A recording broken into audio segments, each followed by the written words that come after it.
Application of Gauss theorem. चलना क्या है, ये डेरिवेशन होना है एप्लीकेशन ऑफ ये जेई के लिए, नीट के लिए और बाकी जितने भी कंपटीशन एग्जाम के लिए हैं और बोर्ड के लिए ये थ्योरम आएगी। और उस थ्योरम पर, गॉस थ्योरम पर इस कंडीशंस पर आपको ई फाइंड आउट करनी होगी। क्लियर? चलना है the electric field due to some symmetric charge configuration can be obtained using Gauss law. Field due to an infinity long thin straight charge wire. किस पर चलना है? अब यहाँ पर एक सिलेंडर है और उस पे इन साइड पर क्या है, एक लॉन्ग थिन वायर। अब इस फिगर के अकॉर्डिंग की बात करते हैं। अगर इस पर जो चार्ज रखा हुआ है इन साइड पर, अब जो चार्ज रखा हुआ वो इस तरीके से बात होगा। इंटेंसिटी और डीएस की अगर बात करते हैं तो पहले वाले में शायद आई थिंक फर्स्ट वाले में एक्सप्लेन किया था इंटेंसिटी और डीएस की। तो अब इस फर्स्ट में अगर चलता है तो phi E equal to close integration S and E D S, जिसका फॉर्मूला हमारा क्या था, क्यू एफ साइलेंस नॉट। और नॉर्मल फॉर्मूला हमारा क्या था, phi equal to E D S. ठीक, ds भी हटा देते हैं तो फाई इक्वल टू, अगर बात हो रही तो कितना e और यहाँ पर कितना है ds। अगर क्योंकि भी छोटे पार्ट को ले रहे हैं इसलिए हम लोगों ने यहाँ पर लिख दिया कितना फाई ds।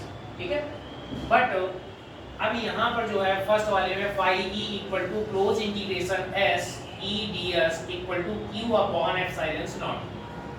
तो इक्वेशन हमारी बनी phi e equal to close integration s e ds equal to close integration s e और ds पर क्या हो रहा है, यहाँ पर अपोजिट फॉरवर्ड पे कितना आ रहा है, कैप अपोजिट पे जाएगा। अगर n डाउन साइड पर है तो n कैप अपोजिट पर।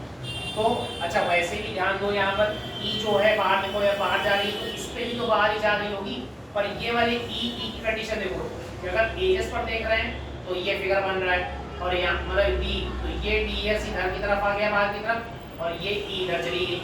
ठीक, तो यहाँ पर 90 बना। अच्छा इस पर 90 बन रहा है, इस पर 90 बन रहा है और इस पर 0 बन रहा है, बन रहा है कि नहीं बन रहा है? तो 0 ये भी इस डायरेक्शन पर चला गया और डाउन साइड वाले पर भी डायरेक्शन पर चला गया। तो इसके लिए 0 हो गया, इसके लिए 0 हो गया, बट एजेस पर जो है वहां पर 90 हो गया। कंडीशन आपकी चेंज हो जाती है सब पर। तो अब देखो कितने पॉइंट मिले, 1 नंबर तो ये मिल गया, 2 नंबर ये मिल गया, 3 नंबर ये मिल गया। अब इसके पॉइंट देखो कितने ले, 1 2 और 3। ठीक, तो अब अगर पहला नंबर a नंबर पे निकालेंगे, इसको सपोज मान लिया मैंने a, तो ठीक है। अब इस a को नंबर को हमने क्या लिखा, close integration a e n cap ds। Clear? तो अब n कैप देखो, n कैप कहाँ है, डायरेक्शन बाहर की तरफ जा रहा हो। ठीक, और e का डायरेक्शन क्या है, अपर साइड पर आ गया। तो e dot n cap ds, ऐसे ही b वाला ये पोर्शन आ गया। तो e n cap ds plus e c का, अब c कौन सा है, ये वाला पार्ट, मतलब ये जो पूरा l, ये वाला जो है ये पूरा एरिया c का हो गया। तो अब पॉइंट क्या, a b और c, तो 3 से मर्ज होकर ये पूरी हमारी सिमेट्री जनरेट हो गई।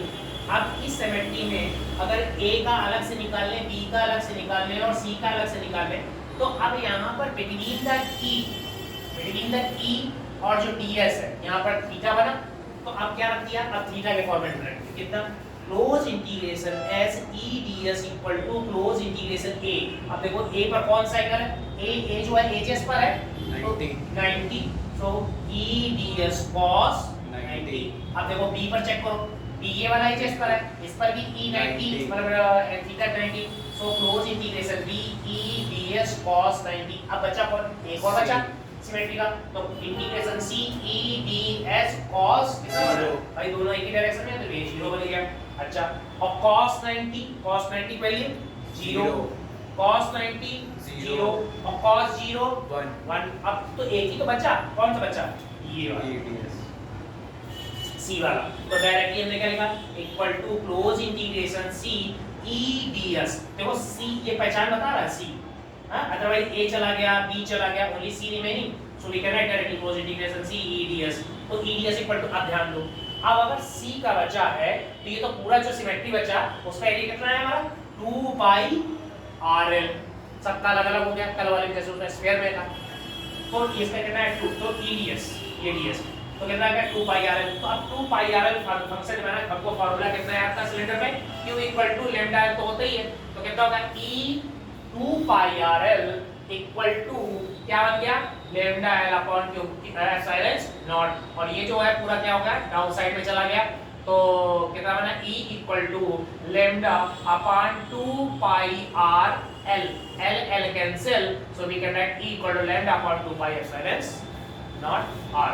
ठीक, अगर वेक्टर फॉर्मूला लिखेंगे तो बस यहाँ पर कुछ नहीं करना है, r का एक और लगा दोगे तो इसके अकॉर्डिंग और इसके अकॉर्डिंग दोनों सॉल्यूशन कंप्लीट हो जाएंगे। ठीक है, ओके।